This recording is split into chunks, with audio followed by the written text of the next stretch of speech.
My daughter Amanda said, "Dad, take an Adderall. You'll stay up for a day or so. You'll be able to get it done." I took that Adderall. I didn't sleep for like 3 days. But I mean, this is something that these young kids do. And this was, the tiniest little particle of fentanyl laced into this Adderall. It's so deadly. And he was poisoned. He didn't die of an addiction. He was poisoned from this fentanyl. And that's how dangerous it is. That's how scary it is. But, the aftermath of that, how the family struggles through it. I walk in redemption. Hey everyone, welcome to another Sit Down with Michael Franzese. Hope everybody is doing well. All is very good, very blessed on this end. As always, I give all the praise, honor, glory, and thanksgiving to our God for that. Many of you have been struggling over the years. We have a real epidemic in this country for the past several years, and it has to do with opioid overdoses, opioid addiction, fentanyl overdoses, and fentanyl actual poisoning. And I believe the stats will show that at least 100,000, mostly young people, are dying from these addictions or this poisoning over the past several years. We don't talk about it a lot. It's kind of not the subject that people want to talk about, but it is a reality. It is happening. The horrible thing about it is happening among young people. I mean, really young people. And, it's not something that we want to discuss, but we have to face it. And unfortunately, this is something that there was a trauma that happened in my own family that I want to talk about because many of you do contact me. You know that I had tragedy in my family. My sister died many years ago of an overdose of drugs. My brother was a drug addict for 25 years. So I'm familiar with, the heartache and the burdens that come along with, this terrible affliction, this terrible addiction. And like I said, tragedy struck in our own family. I want to give you a little background about it. Some of you have heard a little bit. I've talked a little bit about it without getting into it in detail, but I want to today. And the reason I'm doing that, hopefully it's going to be helpful to all of you. I'm not just relaying a story, a horrible story. I want it to be a help for you, and hopefully you'll see it in that way. It was 3 years ago, this October 27th, when I was in Chicago with my brother-in-law. I had been on a speaking engagement. It was early in the morning in Chicago, about 5:30 a.m. I think about 5:30 a.m. I was heading to the airport, and I have Ring on my, door where I can see when somebody's at the door, the camera comes up and I can see who it is. Well, the Ring happens that early, which is pretty early back in my home. And all of a sudden I see paramedics going in my front door. And I see police walking in my front door. Now, understand my background. I mean, I got scared. What happened? Were we robbed? Did somebody come to try to hurt my family? Were they looking for me and I wasn't home? All these things went through my head, and I'm watching this thing, and I don't know what's going on. I'm trying to call my wife. She's not answering. I'm trying to call anybody to find out what was going on. Couldn't reach anybody for at least a half an hour.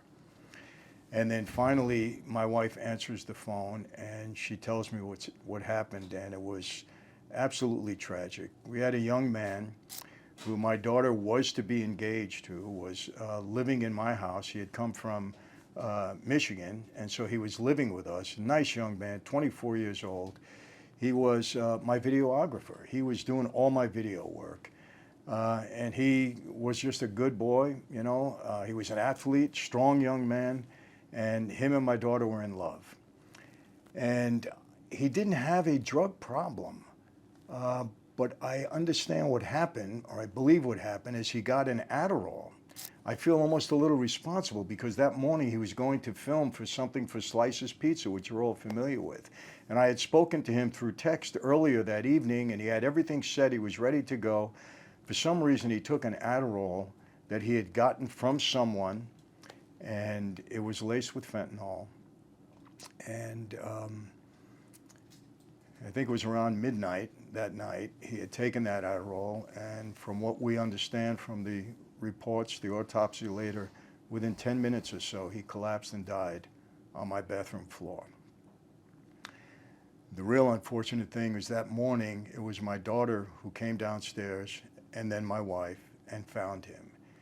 And I can't even begin to tell you the trauma that my daughter and my wife encountered at that moment, to see this young man lying on the floor in a pool of blood.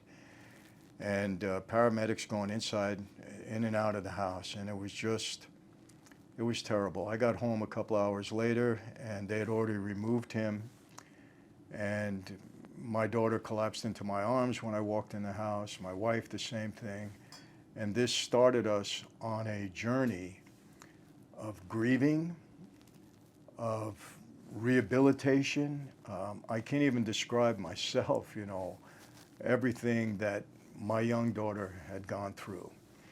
And it's going to be 3 years in October, and I have wanted her to talk about this, really in an effort to try to help others to see how she's come through this. It's been hard for her. She couldn't do it. I can tell you this, we had to stay out of our house for months. She couldn't come back in the house. She couldn't walk by the bathroom. She couldn't walk by the room that he was in. His clothing, I had to put it all together. She couldn't go near it. There's still things that, that we have that she doesn't want to let go of. I mean, it's been an absolute trauma for this young girl. She was 23 years old when it happened. So I want to bring her on today, and I want her to be able to talk about it, because by the grace of God, she's come a long, long way on this and finally able to face and talk about it. And I said, Jules, Julie, I think you all know her. You've seen her in some of my, videos or some of the posts that she makes. Beautiful young girl, inside and out. And I can tell you this, as a parent, what my wife and I, to see one of your children suffer like this was just, I can't even describe it. And all you parents out there, I think you know what I mean. So I want to bring my daughter on, and I want her to talk about it. I'm going to ask her some questions. Hopefully she'll get through it okay. I think she's strong enough now. But I can tell you it's been a 3-year journey, to get back to hopefully square one and give her the ability to talk about it. So my young daughter, Jules, and she is, out of my 7 children, because I had 3 from my first marriage, I have 5 daughters, 2 boys, she's the only one that I've been with since birth.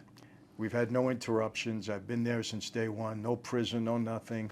And so there is a special bond between us. I can tell you this, people, when you do have interruptions, when a father is away from their children for a while, there is a difference. I can tell you. I'm not saying that, of course I love all of my children. There's just, we have a special bond. And so, I'm very proud of her to be able to come on today and talk about this. And, without any further delay, here's my young daughter, Julia. And I want to ask you this, Jules. Mm-hmm. Why do you want to do this now? I think I always knew that I would do this at some point, that I would sit down with you and I would have this conversation. I didn't know when. It's something that's been very heavy on my heart, something that I've been praying about daily, because I know that if God trusted me with a story like this, then I feel that it's something I need to share. It's something that I need to bring to light. I know that when I was in the depths of my grief, that I would have killed to have someone like me to talk to who had walked my shoes, who had been there before, who had made it to the other side. That was huge for me, and I want to be that for someone that's, gonna eventually be where I'm in, the position that I was at. So I think that's the main reason why I'm here. And I want to tell Alec's story, because I believe that he deserves that, and I want to honor him till the day that I'm with him again in heaven. Well, why don't you start with that? I didn't say too much about Alec, but just tell us of your relationship with him, why you cared about him so much. I mean, I happen to love the young man. Your mom loved the young man. He was just a good boy. Yeah. So tell us a little bit about Alec. Alec, he was my first love, my first ever boyfriend, first guy that I ever brought home. Yes. I went on one date with the guy, and he asked me to be his girlfriend, and I, at 20 years old, said yes. And we fell, very much in love very quickly. It was definitely a whirlwind. But he was just such a good, sweet, genuine human being inside and out. There wasn't a bad bone in this kid's body. I mean, everyone that met him had nothing but kind, gracious things to say about him. I mean, he made everyone just feel so special. He gave everyone the time of day. He's very similar to you, actually, and I think about that now, that so many of the qualities and characteristics that he had were so similar to you, and I think that was one of the main attractions for me towards him. And just, you know, it's so heartbreaking to know that this young man's life was cut so short. He had so many dreams, so many aspirations. You know, I think it was only a few weeks before he passed that he was building a studio for you, and it was something he was so incredibly excited about. I want to tell you this, and this just occurred today. Our two partners, Kurt and Julian, who do most of my tech work, and they worked they worked a lot with Alec. And they told me today, just out of nowhere, they didn't know that we were going to sit down, but they said, you know, Michael, things changed when Alec passed, because we had a lot of plans with Alec. He was going to follow you around with a camera every day. We were going to do these shorts. He was so excited. So he was so much a part of the team. And when he passed, things changed, you know, even in our own business. But that's the kind of impact he had on both Kurt and Julian. And they both said it today. And Julian brought it up, and I was like, wow, you know, I never thought of it that way. He said, yeah, Michael, we went into disarray when Alec passed. It was that important. Yeah. So I just wanted to share that with you. He loved what he did. And it's crazy how he just, I mean, over the pandemic, when he lost his job, he picked it up overnight. He watched 1 million YouTube videos, and he was just a talented young man. Yeah, he used to give me instruction, tell me, you know, you're too long and this is what you need to do. And I started listening to him because I said, you know, I think you got it. Not as much as I should have probably, but I did listen. Not as much as you should have. But yeah, he was just a good boy. And, well, you continue. I know, I have to keep telling myself that he's where he's meant to be. He's in heaven, he's with the Lord, and for whatever reason, God said it was his time. Let me ask you, were you really, and I know the answers to most of this because we lived through it with you, but were you really angry when it happened? Oh, yeah. I think back on it. I never wavered in my faith. So I never started to doubt my belief in God. I always believed in God. I always knew who God was. I knew Alec was with Jesus. I knew that. But I was angry with God, and I was disappointed with God, and I couldn't understand why he allowed it to happen. And honestly, to this day, I still don't know. And I don't know if I'll ever know on this side. Maybe not until I get to heaven. But I was so angry. You know, God, you're all powerful. You're all things. Why? You could have stopped this. You could have written a different story. And why didn't you? And that was, I think, the hardest thing for me to wrestle with was, okay, God, I know your plans are good. I know your plans are to prosper me and not to harm me, and to give me a life and a future and a hope. So although I don't understand right now, I know one day I'm going to understand. And I'm not there yet. You know, I'm still uncertain. But yeah, there's still that anger. There's still a little bit of it. It's definitely healed. I've definitely come a long way. But it's still there. Yeah, you know, people understand this. I mean, he was not an addict. This was an Adderall. And, you know, I'll never forget why this is so scary. My daughters, when they were in college, I should say, I'm sorry, they used to take Adderall when they wanted to study for a test and stay up. You know, I was writing my book, I'll Make You an Offer You Can't Refuse, and I had a deadline and I had to keep it, and I was a couple of chapters away, or a chapter away, I don't remember. My daughter Amanda said, Dad, take an Adderall. You'll stay up for a day or so, you'll be able to get it done. I took that Adderall, I didn't sleep for like 3 days. But I mean, this is something that these young kids do. And this was, the tiniest little particle of fentanyl laced into this Adderall, it's so deadly. And he was poisoned. He didn't die of an addiction. He was poisoned from this fentanyl. And that's how dangerous it is. That's how scary it is. But, the aftermath of that, how the family struggles through it, I have to tell you, and I can say this, to you, and I've said this. There was times when I got angry with you. Mm-hmm. There was times when I was just saying, enough of this already. It was hard because when you see your child going through this, you just want it to end. And tell us about those first couple of months, Jules. What was going through your head? How you coped with this, really? I mean, I think the early months, the hardest thing for me to cope with was the images. Me finding him that morning and that image just living in my mind 24/7 all day long. I mean, it was suffocating. It was torturous. It haunted me all day. And I really couldn't see past that for that, good 3 to 6 months, and then not being able to come home. So my whole world was just completely altered. I couldn't come back home to my house. I was living in my brother's apartment. I was living in hotels. I ended up going to LA to live with a friend. I mean, it was just brutal. And honestly, for a while, I couldn't even remember that time. The memories are starting to slowly come back, and I can kind of put together, the moments and the memories of it. But it was suffocating, and I truly can say this, and not in a dramatic way.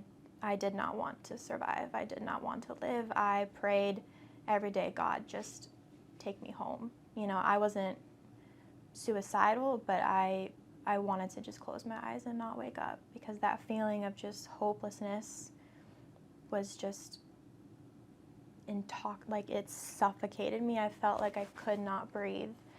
And at the same time, we were fighting, and me and Mom were fighting, and my siblings weren't there for me in the way that I expected them to be there for me. And it was chaotic. It was traumatic. I was in 27 therapies. I was in trauma therapy. I was in regular therapy.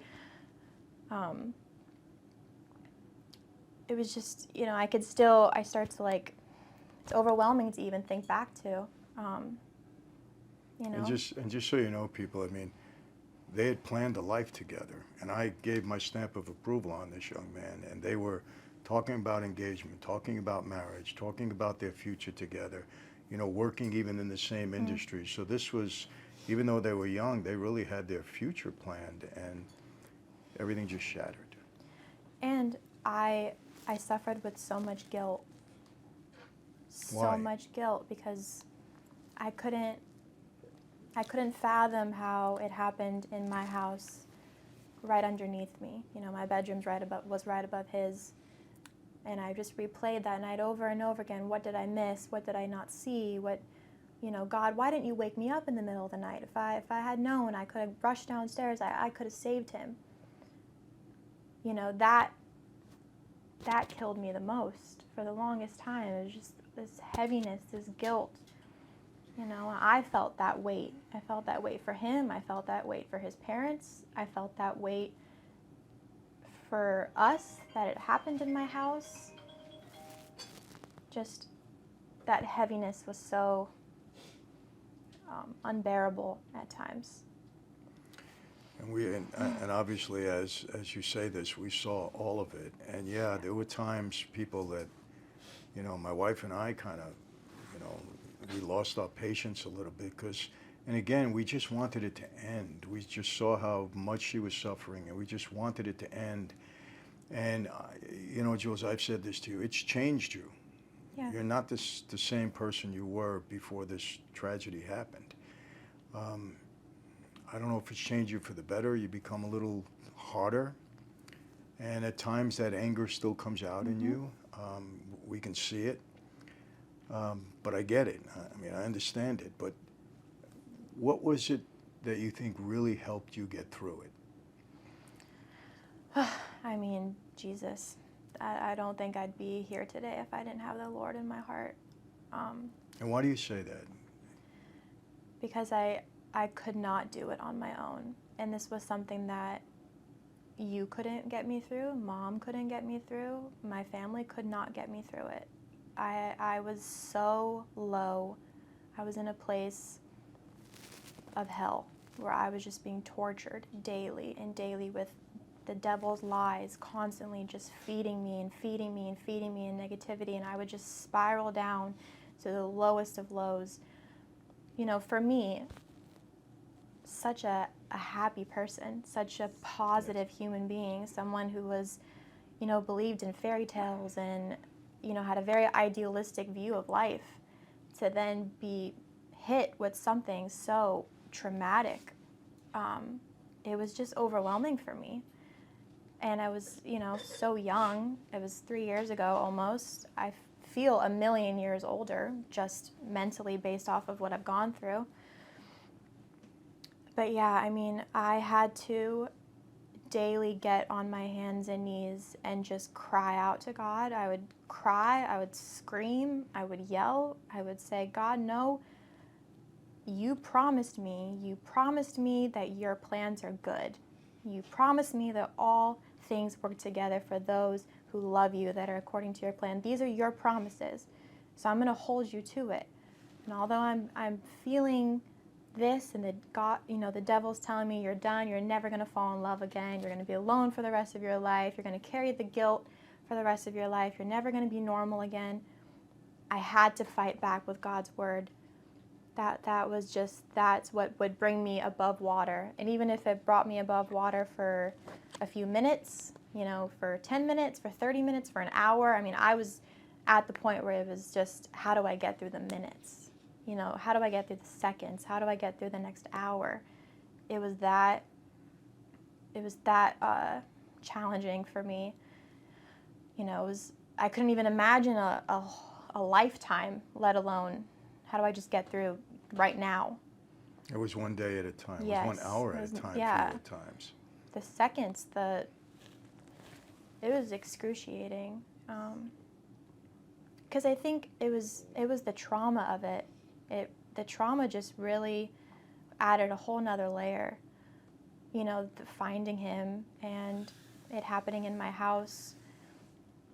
It was just, you know, something you hear about it, but when it actually happens to you, it's like, it's very surreal. I still can't even believe it happened, to be honest with you. I know sometimes it's hard for us, and you know, and just from a parent's point of view, and my wife, I mean, you know, your mom also, because she was there with you when it happened. I mean, I can't even begin to tell you how many nights she cried and how painful it was for her. Going through the experience was tough enough, but then watching you and how you were dealing with it, and how, I don't even know what the word, how excruciating it was for you, was just difficult. What made you turn closer to God rather than run away from him at that point?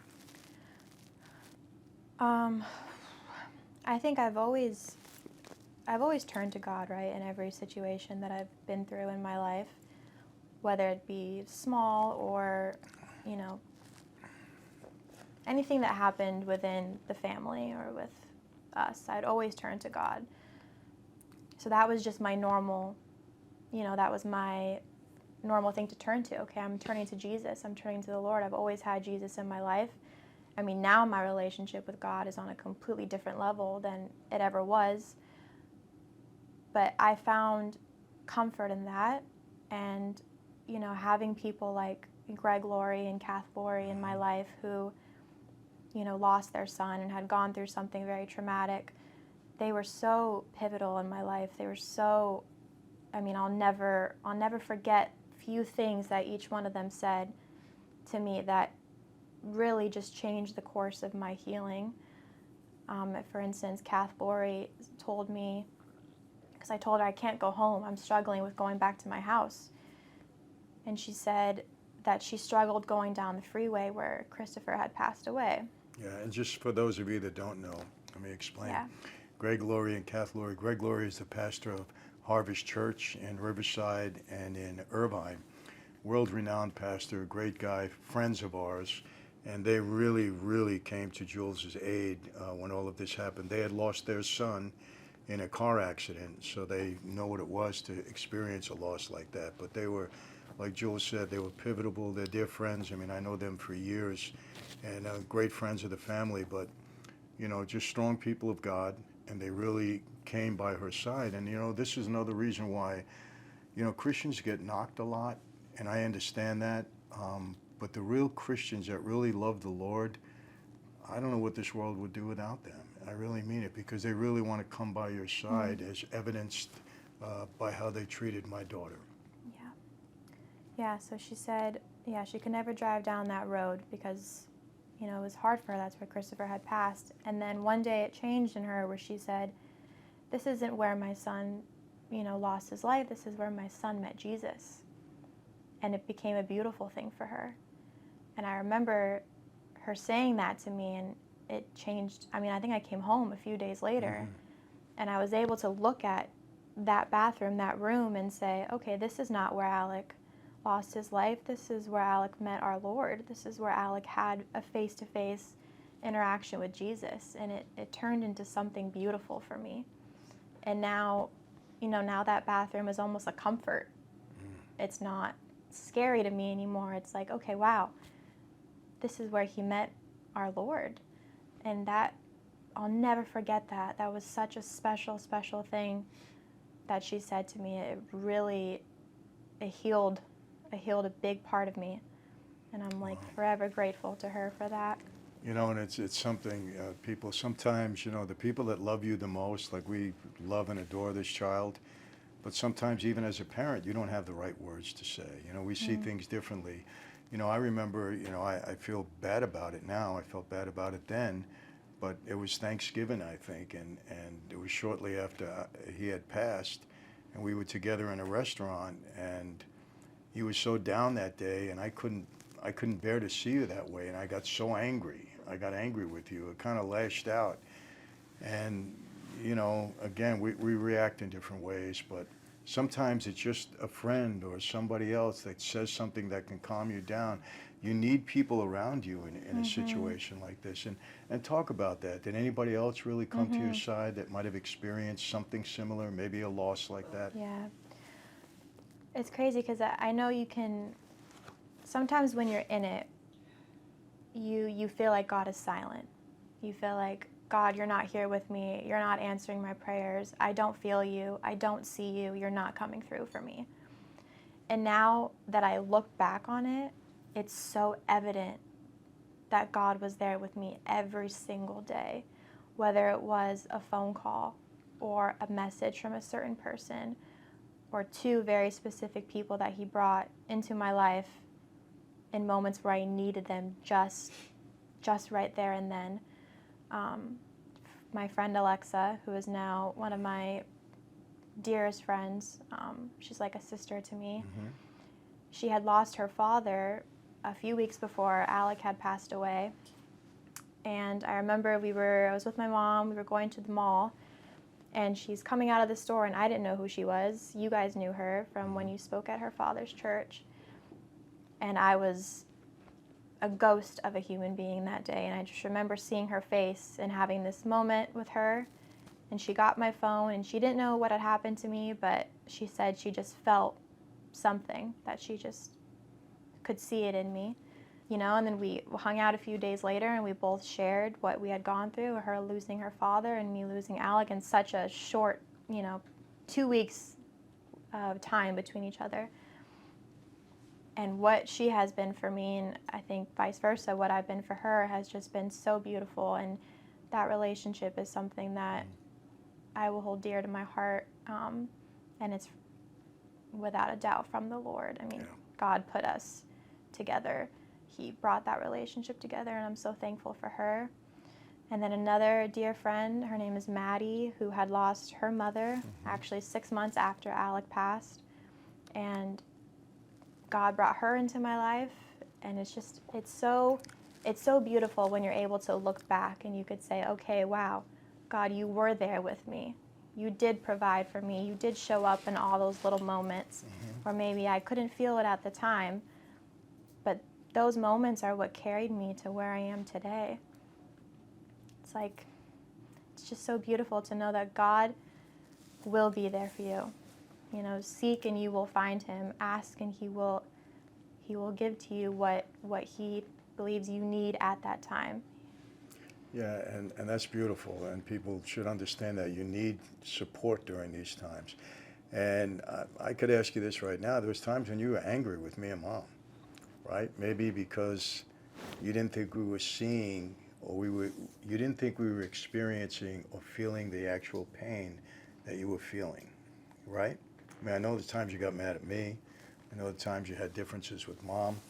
But, you know, as a parent, I can tell you, maybe we didn't always deal with it the right way, but we just wanted the grief to end because it's so painful, you know, to see your child that you love go through something like this. I would have done anything to take the pain away from you. Sometimes you don't know how to react. You know, you try to be there as best that you could, and I think we did that.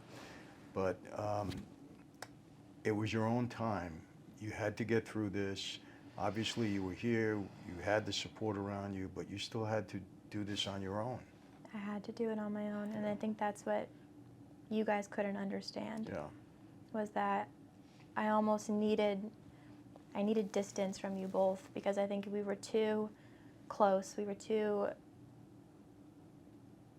just too close for me to be able to process it along with you guys, because like you said, you just wanted it to be over. You wanted me to be okay, and I just wasn't okay. And I kept telling you, I'm not okay right now. I will be okay, I promise you that. But right now I'm not okay, and you need to understand that. But there was I could say I was angry with you. I think you've always been the man that could fix anything in my life, everything and anything. You were my hero, you were my comfort, my provider, my everything, and knowing like you can't fix this was really hard for me to deal with.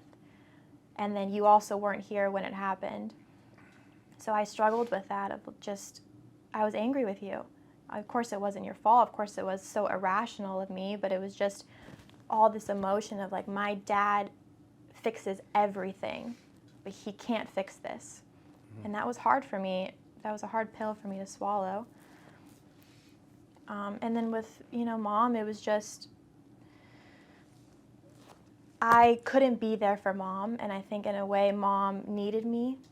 And I could barely even be there for myself. Like I didn't want to live. How could I be there for Mom and be an emotional support for Mom? And that was really difficult. So in those early months, that's why I just needed to keep my distance and to stay away. And I felt that was the best thing I could do for me and for you guys, even though it was so painful and so hard in the moment. It was necessary. It was what I needed to do. We needed to kind of just heal on our own. And then when we came together, it was still, when I came home, it was still so hard. It was hard. And people understand this. We're very, very close. Yeah. We're like the Three Musketeers. We do everything together. But there's just sometimes that, like Julia just described, it's got to take its own course in some way. And honestly, we were frustrated because you'd be good for a week, and we would say, oh, she's coming out of it, it's good, we're getting back to normal, and then all of a sudden, boom, like hits a wall again, and 3, 4, 5, 6, 7 days, bad in a row, really bad. Wouldn't come out of your room, and just, down and crying, and we're going, oh my Lord, here we go again, And I'm going to be honest with you, there was times when I was angry with Alec. And when he was gone, I was angry with him. I said, why did you do this to my daughter? Why did you take that pill? Because so many things were going through our heads. So, people understand it's such a difficult process to go through. But the great thing that I want to get to is look at you now. It's been almost 3 years. And yes, you've gone through struggles, and yes, there's been a change in you, but there is light at the end of the tunnel. There is hope, and the fact that you're sitting down here now and being able to talk about it is a blessing. Yeah, I mean, I never thought I would be here. I know, and I asked you a few times, you want to sit down, and because I've indicated to people that this has happened, but never really got into it, and you just weren't ready. But all of a sudden, again, I'm ready, out of really nowhere. Yeah, well, I think in the last, I would say 6 months or so is when I've really kind of healed. The first 2 years were really brutal. Second year almost harder than the first year, because the first year it's still very shocking. It doesn't feel real. You're kind of just dealing with the emotions. And then the second year, it really settles in, okay, this person's gone and this person's not coming back. And then you kind of, you're just, every day is another almost death, or you're burying the future you thought you're going to have, the person you thought you were going to marry, the plans that you had with that person. And, Alec was very involved with the four of us. I mean, He's part of the family. The four of us traveled together. The Yes. four of us had plans together. The four of us worked together. I mean, he was very much involved. So everything was a trigger. I mean, just sitting at the table with the three of you and him not being there was almost impossible for me to do. He couldn't come to the studio where we would film because Yes. from that point, she never went back to the studio. I don't even have the studio anymore Yeah. because I didn't want to keep it because she wouldn't come there. So I let it go.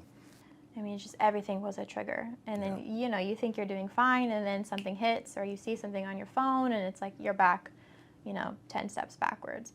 But that's part of it. That's part of healing. That's part of grief. You're going to go up. You're going to go down. You're going to feel good one day. You're not going to feel good the next. But that's part of it, And then also, I forgot to mention Carly Miles, but another dear friend who had lost her husband. He played for the Angels, and Baseball player. What was his name Tyler again? Skaggs. Yeah, Tyler Skaggs, good player. Same. He died the same way. Died the same way. They found him in his hotel room. Yeah. Yeah, she was massive. She still is a huge. I mean, we talk every single day. She was a huge, huge part of my life, and she's at 5 years. I'm at 3 years, and she says it never goes away. It never leaves you. It's still there. You think about it every single day. But it gets easier. It gets lighter. It just gets doable, but it doesn't go away. It's funny because I still have him on my phone as one of my contacts, and every time I go to remove it, I can't do it. No, Yeah. I can't. He's still there, and every once in a while, Jules, it's crazy. Out of nowhere, his text will just be there. Yeah. I go, is Alec talking to me? Because we know he's with the Probably. Lord. Yeah. We know he's with the Lord. There's no question about it. And people understand this. We're not trying to, this is not fairy tale stuff or fantasy stuff. When we say God has got us through it, I have my own things. When I spent 29 months in the hole, if I wasn't into my Bible and didn't believe in the Lord, I would have made it. I would have come out angry, bitter, and a different person. It was really, the peace and the confidence that the Lord gave me during that time that helped me come out of there the way I did. So we're not trying to make a fairy tale, oh, God is there and everything. No, we had a lot of struggles, a lot of challenges, angry with God, went through all of this the way she described. But at the end of the day, it was really our faith that got us through these things. It was your faith that got you through. And I still have moments of anger with God. Yeah.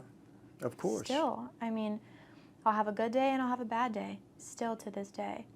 But I ultimately know, okay, God's plans are better than mine. God's plans are better than mine. I just have to keep telling myself that. And for whatever reason, He allowed this to happen. He allowed Alec to go home. He allowed our family to suffer a tragedy like this. And what the enemy meant for bad, God's going to use for good. And I'm confident in that, and I know that God's plans are good. And I stand firm on that. And like I said earlier, I might not see it right now, but I know I will look back and I will say, okay, because if if I could go back, I wouldn't not have met Alec. I would do it all over again to go through the same thing that I went through, because I think I would definitely dissuade that. I would not. No, I would try to talk you out of that.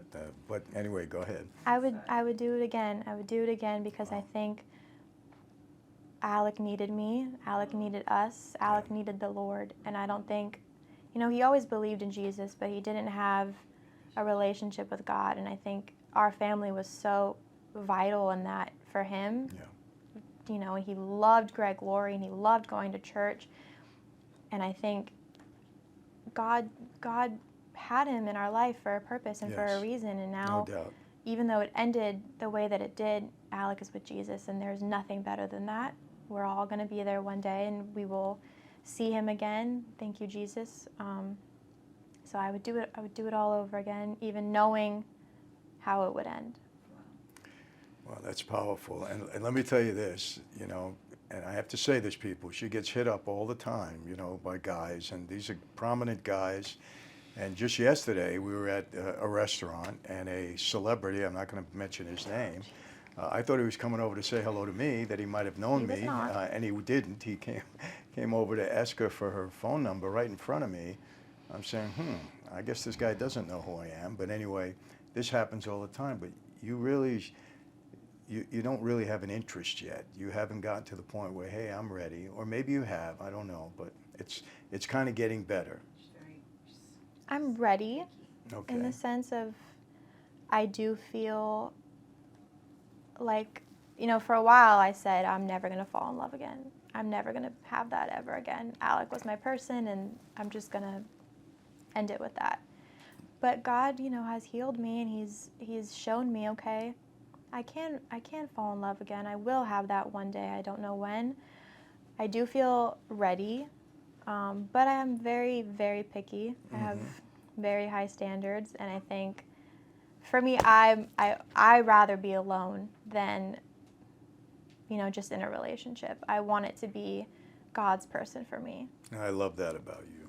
So I'm just going to stay obedient, and, in God's timing, He'll bring that man to me, and I think Alec will also be a part of bringing that man to me. But I am ready. Okay. I'm open to it. That means I'll have to be on my guard, for sure. But it's beautiful because, like you did say that you think I've changed and that I've hardened a little bit. yes, And I agree with you, but I also think I've softened a lot in the last few months. Because before I would say, oh, that'll never hurt me. I'll never be hurt again. I felt so, untouchable. After what I've been through, nothing hurts me. I don't feel anything. I felt dead inside. I just felt like, no one can hurt me. And that's not true. God has softened me in the last few months, and I'm starting to feel emotions and sadness and happiness, and it's incredible because I felt like an absolute ghost, a zombie of a human being. I didn't care about anything. I didn't care about anyone. And I'm so thankful to be where I'm at today. well, it's listen, your mom and I are just overjoyed that you've come to this point, and I think you know that. But there are people out there today, Jules, that are struggling through something like that. They've suffered a loss in some way, shape, or form. I mean, just today, we've heard of a tragedy. A person got shot. I mean, our president was attempted assassination. There's a family out there struggling. This happens daily. What you've already been, in my view, encouraging to people, letting them know how you got through this. But what would you say to those people out there that are struggling through something, whether it be a loss, whether it be an addiction, just something that they're really feeling challenged and overwhelmed by? What would you say to them to comfort them? I think you have to realize that where you're at right now is not, it's temporary. You're gonna come out of it. It's not, although it doesn't feel like it right now, there is another side. And if you lean on the Lord and you trust in the Lord, and you ask him daily. I mean, it's a daily thing. It sometimes is an hourly thing. God, help me. God, bring someone into my life. Show me a verse. Give me something to hold on to. Just a little bit of hope to carry me to the next day, to the next month, to the next year. And you'll see God provide for you. You'll see him show up in ways that you never thought he could. Surround yourself with the people that are going to lift you up, with the right people, with other believers. Get into your word. I mean, I was in my word daily. I look back now on journals and Bible verses that I had written down that I don't even remember doing. And I look back on it now and I'm like, wow, that was a prayer that I asked for, and that prayer came true. A year later, I didn't even realize it. I don't even remember it. But it's like, wow, God's faithfulness is so beautiful. It's so great. So just surrender it to the Lord. Lean on the Lord. I know it's what everyone says, but it is truly the only thing that is going to get you through it. And you will get through it. You will. I mean, we're not promised. God didn't promise us, you say this all the time, heaven on earth. You're going to go through trials and tribulations. If you're not in one, you came out of one, or you're about to go through one. But God's going to be there for you. God's going to provide for you. As long as you are obedient to him and you seek him and you ask for it. And you have to be patient because it's not an overnight thing.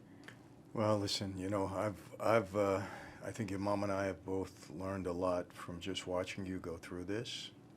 No matter how old you are, you can always learn something. And I think just seeing how you've struggled and come out of it, it's even made us closer to the Lord.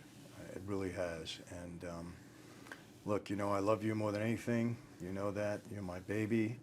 And I just thank you. And I thank you for being able to do this.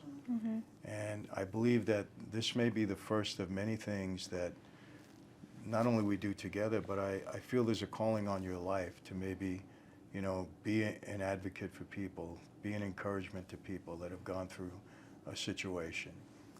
And so many people need that, Jules. They really do. And maybe ultimately this is a plan and a purpose that God has for your life. So we take one day at a time. We see where it goes. But hopefully people have been, encouraged by this. Yeah, we don't want to. Yeah, we have to bring little Nova in. Now, I got to tell you this. I did forget about that. There was one day when I just didn't feel like going to church for whatever reason, and that doesn't make me a sinner. I just didn't go on a Sunday. And I was watching a football game, and then, come here, baby, come here. I was watching a football game, and I see on my phone tracker waiting for my wife and daughter to come home, and I see that they're in a pet shop. What the heck is that all about? Well, it was about this young lady right here, Nova. And people, I will tell you this, I've always loved dogs, but I fell in love with this dog has been, I can't even tell you how she has impacted this young lady's life. And then tell us, if it wasn't for Nova, I mean, really, she was an answer to a prayer. Yes, we rescued her, or they rescued her, they brought her home. And when she came in the door, I said, what? But it's 2 years now, and I can't tell you what a blessing she's been for my daughter. And we love you, Novi. Yes, we do. We love you. I'll never forget that day. Remember? Yeah, Yes. I remember just sitting with Mom at brunch after church, and I was just... All right, baby. I said, I need a dog. And Mom was like, what? I was like, I need a dog. And it was just like an overwhelming feeling. I went on my phone, I found a shelter, we walked in there, and I saw her there, and I was like, that's it. That's that was her. it, right away. Yep. I remember I took her outside where you can like meet them and interact.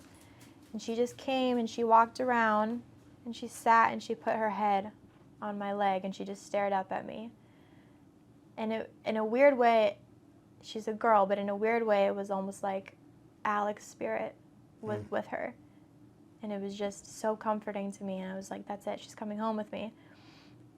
And what she's done for me, I mean, I say it all the time, Nova has saved a big part of my life. Yes. she gave me purpose. She gave me, I was so lonely at that time, and just having her there with me felt comforting. Just having her and just being in her presence. I mean, she was just a saving grace. And then she gave me purpose. You know, okay, I have to get up today because I have to take Nova on a walk. I have to feed Nova. I have to give her water. It got me up and doing things.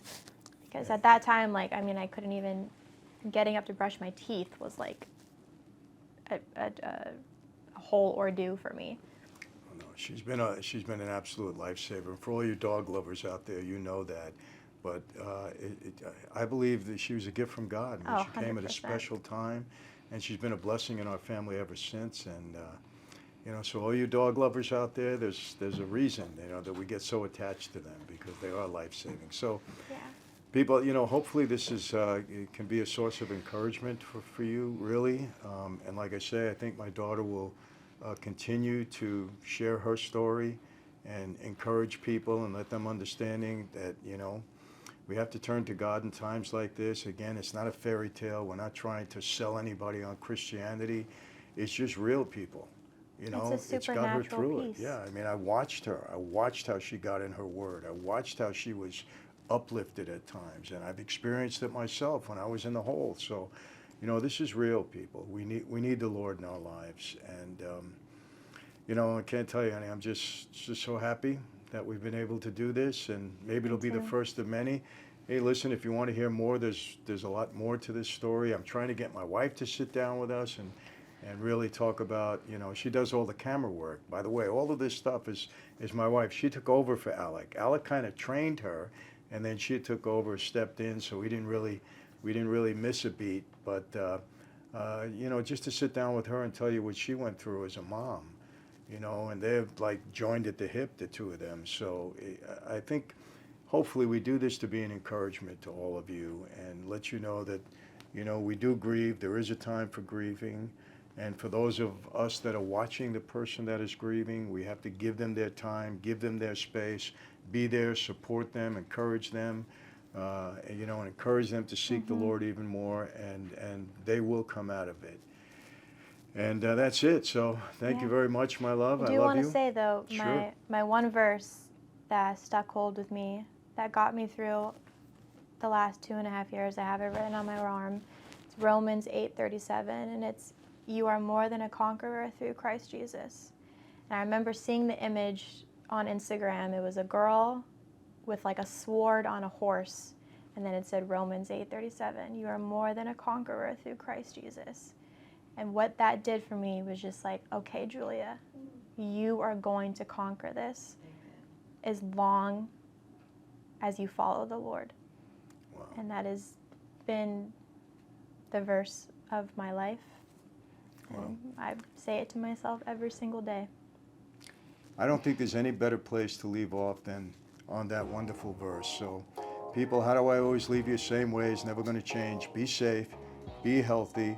God bless each and every one of you, especially those that are going through challenges and struggles. May God have mercy on you. May He bring you grace, and may He give you comfort. And God bless America. And yes, I'll see you next time.